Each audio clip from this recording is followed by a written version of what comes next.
अस्सलाम वालेकुम दोस्तों, मेरा नाम है उसामा रशीद और आप लोग देख रहे हैं यूट्यूब चैनल इन्फोटेक हब।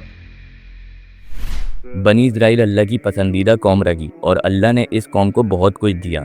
दुनिया में अगर किसी कौम से सबसे ज़्यादा नबी आए तो वो भी इन्हीं से आए। हज़रत ईसा अलैहिस्सलाम के बाद ये बनी इज़राइल कौम आखिरी पैगंबर का इंतज़ार करने लगी। लेकिन सवाल ये उठता है कि जब वो पैगंबर आए तो बनी इज़राइल ने उन्होंने मानने से इनकार क्यों कर दिया। इस सवाल का जवाब देना इतना आसान नहीं है जितना लोग समझते हैं, क्योंकि ये सिर्फ अकीदे का मसला नहीं बल्कि इसके पीछे सियासत, ताकत, हसद और नफरत की गहरी कहानी छुपी हुई है। यहूद यानी बनी इज़राइल वो कौम है जिनको अल्लाह ने एक वक्त में दुनिया में बहुत इज्जत बख्शी थी।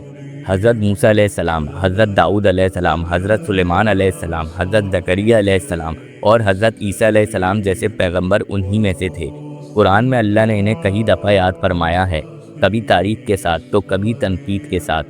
अब सवाल ये उठता है कि जब बनी इज़राइल को पैगंबर का सिलसिला मिल चुका था और वो अल्लाह की किताबें अपने पास रखने वाली कौम थी, तो फिर क्यों आखिरी नबी मोहम्मद सल्लल्लाहु अलैहि वसल्लम को मानने से इनकार कर दिया, जबकि उनके पास तौरात में उनकी निशानियां लिखी हुई थीं और उनका आना साफ तौर पर बता दिया गया था। इसका पहला जवाब है ताकत का खौफ। यहूद ये सोच चुके थे कि हम अल्लाह के पसंदीदा लोग हैं और ये ज़मीन सिर्फ हमारे लिए है। उनका अकीदा था कि जन्नत सिर्फ उन्हीं के लिए है। जब उन्होंने देखा कि मोहम्मद सल्लल्लाहु अलैहि वसल्लम को अल्लाह ने पैगंबरी दे दी और वो भी बनी इस्माइल में से थे, तो उनकी सदियों पुरानी ताकत का दावा ख़त्म हो गया। वो कभी भी इस बात को बर्दाश्त नहीं कर सकते थे कि अब पैगंबरी उन लोगों में चली जाए जिनको वो कमतर समझते थे।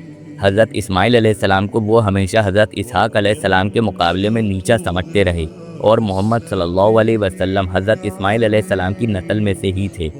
दूसरी वजह थी हसद। कुरान में अल्लाह सूरह बकरा की आयत नंबर 109 में फरमाता है, बहुत से अहले किताब अपने दिल की जलन से ये चाहते हैं कि ईमान ला चुकने के बाद तुमको फिर काफिर बना दें, हालांकि उन पर हक जाहिर हो चुका है, तो तुम मुआफ कर दो और दरगुजर करो यहां तक कि अल्लाह अपना दूसरा हुक्म भेजे। बेशक अल्लाह हर बात पर कादिर है। यानी अहले किताब में से बहुत से लोग हैं जो तुम्हें तुम्हारे ईमान के बाद काफिर बनाना चाहते हैं, सिर्फ हसद की वजह से जो इनके दिलों में बसा हुआ है। यहूद ने देखा कि मोहम्मद सल्लल्लाहु अलैहि वसल्लम ने सिर्फ 10 साल के अंदर वो करके दिखाया जो सदियों में नहीं हो सका। एक छोटी सी कौम ने पूरे अरब का नक्शा बदल दिया। जो लोग बुतों की पूजा करते थे अब वो सिर्फ अल्लाह के बंदे बन गए थे। जिन लोगों को वो जाहिल और निचले तबके की कौम समझते थे, वही लोग अब सब पर सबकत ले जा रहे थे। ये उनसे हजम नहीं हुआ। तीसरी और सबसे गहरी वजह ये थी कि यहूद ने उनकी निशानियों का इनकार कर दिया जो उनकी अपनी किताबों में लिखी हुई थी। जब मोहम्मद सल्लल्लाहु अलैहि वसल्लम ने मदीना हिजरत फरमाई तो वहाँ बहुत से यहूदी कबाइल आबाद थे, जैसे बनु कुरैज़ा, बनु नुज़ैर और बनु कैनका। इनमें से कुछ लोगों ने पहचान भी लिया था कि हाँ, आप सल्लल्लाहु अलैहि वसल्लम ही आखिरी नबी हैं जिनका जिक्र तौरात में भी आया है। शुरू में कुछ लोगों ने दोस्ती का भी इजहार किया, लेकिन जब रसूलुल्लाह सल्लल्लाहु अलैहि वसल्लम ने मदीना में एक इंसाफ पर मबनी निज़ाम कायम किया, सबको बराबर हक दिया और यहूद की चालाकियों को रोका, तो उनके दिल में बुग़्ज़ और हसद बढ़ गया था। फिर उन्होंने छुपी हुई साजिशें शुरू कर दी ताकि इस निज़ाम को तोड़ सकें। यहूदियों ने कई मरतबा रसूलुल्लाह सल्लल्लाहु अलैहि वसल्लम के ख़िलाफ़ साजिशें की, कभी जहर पिलाने की कोशिशें की, कभी जंगों में पीछे से हमला करने की कोशिशें की।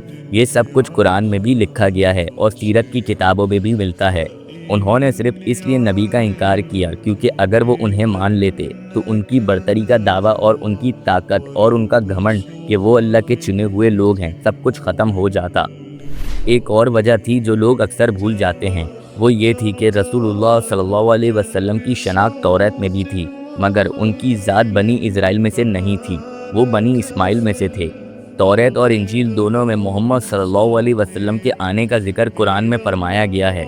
कुरान में अल्लाह सूरह आराफ की आयत नंबर 157 में फरमाता है, वो लोग जो उस रसूल यानी नबी उम्मी की पैरवी करते हैं जिनके औसाफ को वो अपने यहाँ तौरात और इंजील में लिखा हुआ पाते हैं, वो उन्हें नेक काम का हुक्म देते हैं और बुरे काम से रोकते हैं। तो आखिरकार यहूदियों ने नबी करीम सल्लल्लाहु अलैहि वसल्लम को इसलिए नहीं माना क्योंकि वो उनकी नस्ल से नहीं थे, ना उनके मुल्क से थे। उनकी सियासत में ख़तरा बढ़ चुका था और उनकी दुखती रग पर हाथ रखते थे।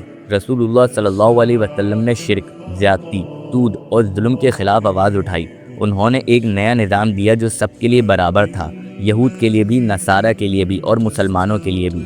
ان کے لیے سب سے زیادہ تکلیف دہ بات یہ تھی کہ وہ سمجھنے لگ گئے تھے کہ یہ آخری نبی ہی ہیں، لیکن اگر وہ مان لیتے تو پرانی بدماشیاں سامنے آ جاتی۔ لوگ پوچھنے لگتے کہ تم نے پیغمبروں کے ساتھ کیا کیا، تم نے اپنی کتابوں کے ساتھ کیا تبدیلی کی، تم نے حضرت عیسیٰ علیہ السلام کے ساتھ کیا سلوک کیا تھا، اس لیے انہوں نے انکار کا راستہ اختیار کیا۔